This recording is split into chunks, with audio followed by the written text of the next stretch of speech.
ओम। क्रांति कुंज गुरुकुल में सभी का स्वागत है। तो टीचिंग एप्टीट्यूड में इवेल्युएशन सिस्टम हम पढ़ रहे थे, जिसका हमने फॉर्मेटिव और सम्मेटिव इवेल्युएशन कर लिया था। तो आज उससे अगला टॉपिक सीआरटी एंड एनआरटी, इसके बारे में चर्चा करेंगे। तो सबसे पहले सीआरटी। सीआरटी क्या है? Criterion reference testing. यानी कि क्या मतलब है कि जो भी इवेलुएटर है या फिर टीचर है, वो एक क्राइटेरिया सेट कर दे कि इस क्राइटेरिया से ऊपर कोई भी स्टूडेंट पास है और इस क्राइटेरिया से नीचे जो भी स्टूडेंट है वो फेल है। तो वो जो एक क्राइटेरिया सेट हो जाता है, उसके ब्याह पे जो इवेल्युएशन की जाती है उसको बोलते हैं सीआरटी या फिर क्राइटेरियन रेफरेंस टेस्टिंग। तो क्या है ये? These are assessment and test designed to measure students performance.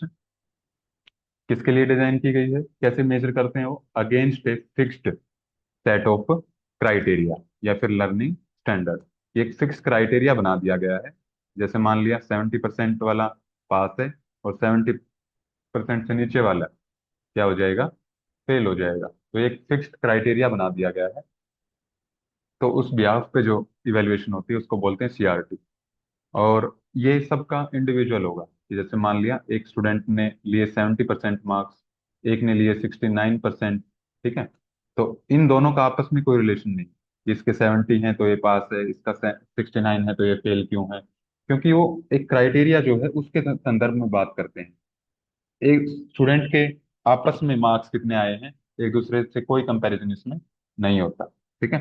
तो this score is independent of how other students are performing. कि दूसरे स्टूडेंट के मार्क्स कितने आए हैं ये उससे बिल्कुल क्या है, स्वतंत्र है। और इसको परसेंटेज में डिफाइन किया जाता है हमेशा। परसेंटेज में कैसे? कि जैसे मान लिया किसी के 80% मार्क्स हैं, तो इसका मतलब क्या है?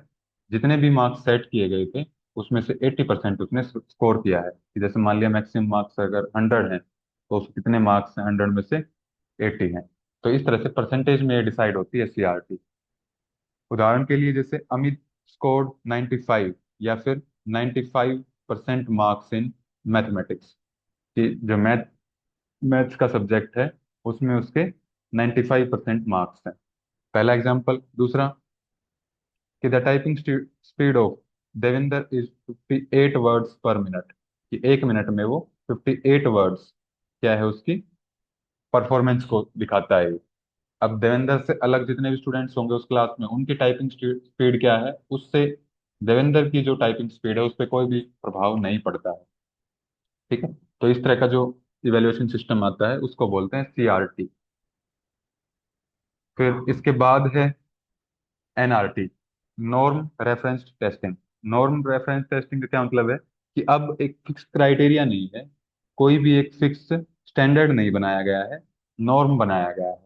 नॉर्म का मतलब क्या है? तो नॉर्म का मतलब होता है कि कोई भी एग्जाम होता है तो मान लिया उसमें 10 स्टूडेंट्स ने पार्टिसिपेट किया।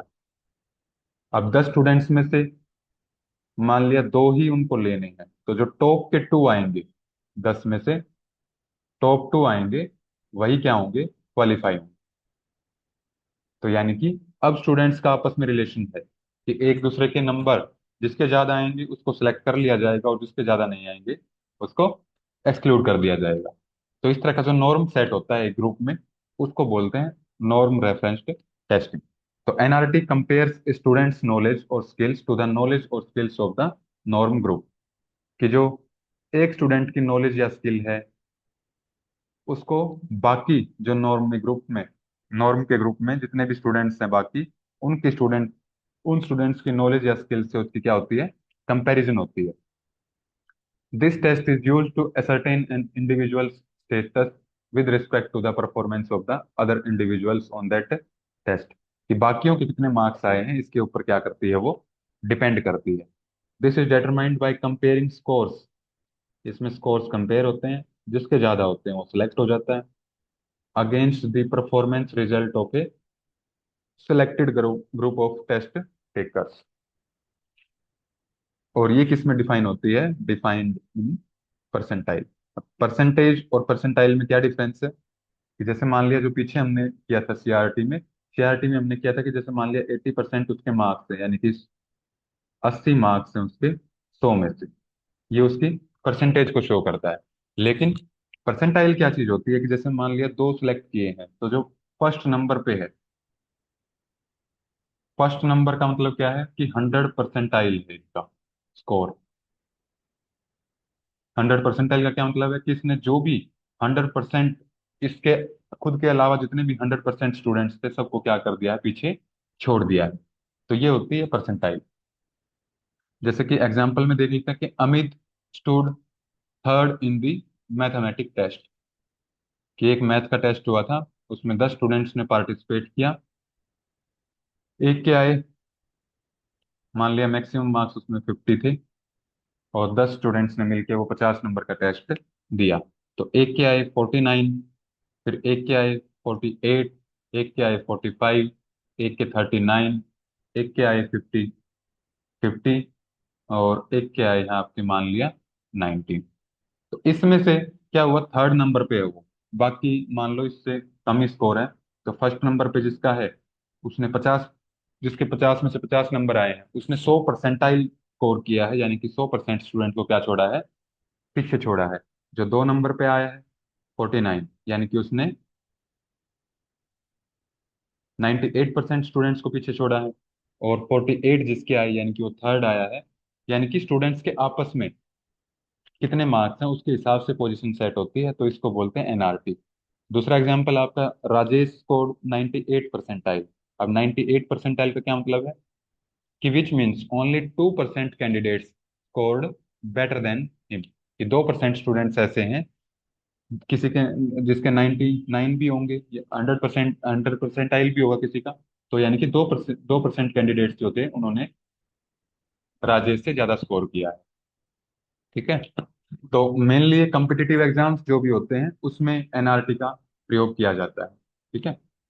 तो कॉम्पिटिटिव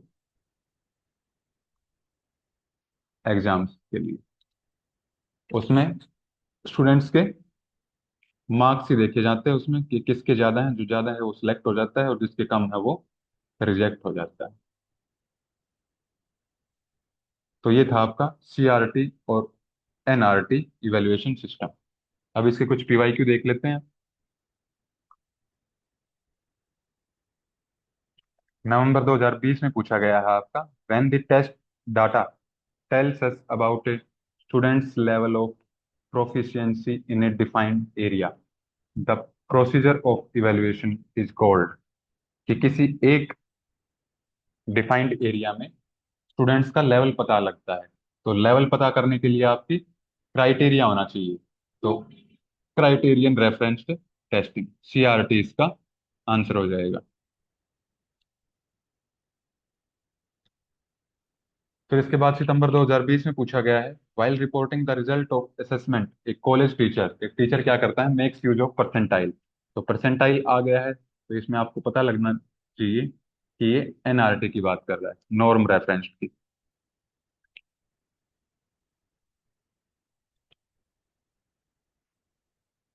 फिर अगला क्वेश्चन सेम ही है, लेकिन लैंग्वेज चेंज कर दी है इसकी। A teacher in a particular college assigns percentile marks, या फिर percentile ranks to indicate his her students performance in the unit test conducted, what type of assessment procedure will it be called. तो percentile है, तो norm reference में ये जाएगा। ठीक है। क्वेश्चन सेम है दोनों, लेकिन लैंग्वेज चेंज कर दी है। फिर अगला क्वेश्चन जून 2019 में पूछा गया था आपका, ये the performance of a student is compared with another student in which type of testing. CRT में आपको पता है कि दोनों की जो परफॉर्मेंस है दो स्टूडेंट्स की आपस में इंडिपेंडेंट होती है, स्वतंत्र होती है, डिपेंड नहीं करती है एक दूसरे की परफॉर्मेंस पे। लेकिन एनआरटी में दोनों की परफॉर्मेंस क्या होती है, कंपेयर होती है। तो नॉर्म रेफरेंस्ड टेस्टिंग, कंपैरिजन आएगा इसमें। फिर इसके बाद दिसंबर 2021 का एक क्वेश्चन है, दो स्टेटमेंट दी गई है इसमें। तो पहली स्टेटमेंट क्या है, in norm reference testing of students, test data helps us determine students place और रैंक, कि जो एनआरटी है उसमें रैंक पता लगती है, या फिर उसकी जगह पता लगती है कि फर्स्ट प्लेस पे है वो, सेकंड प्लेस पे है, या फिर थर्ड प्लेस पे है। ठीक है। और क्राइटेरिया रेफरेंस्ड टेस्टिंग में क्या होता है, data test data tells us about a students level of proficiency. तो उसमें उसकी एफिशिएंसी प्रोफिशिएंसी का पता लगता है, उसका स्तर का पता लगता है, लेवल का पता लगता है। तो यानी कि पहली स्टेटमेंट भी ट्रू है और दूसरी भी क्या है, ट्रू है। तो बोथ स्टेटमेंट आर ट्रू।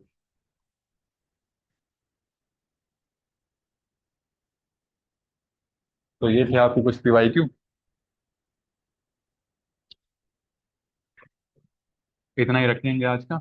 बाकी अगर आपको और इसमें पीवाईक्यूज लगाने हैं तो डिस्क्रिप्शन बॉक्स में इसका लिंक मिल जाएगा आपको, तो वो आप लगा सकते हैं।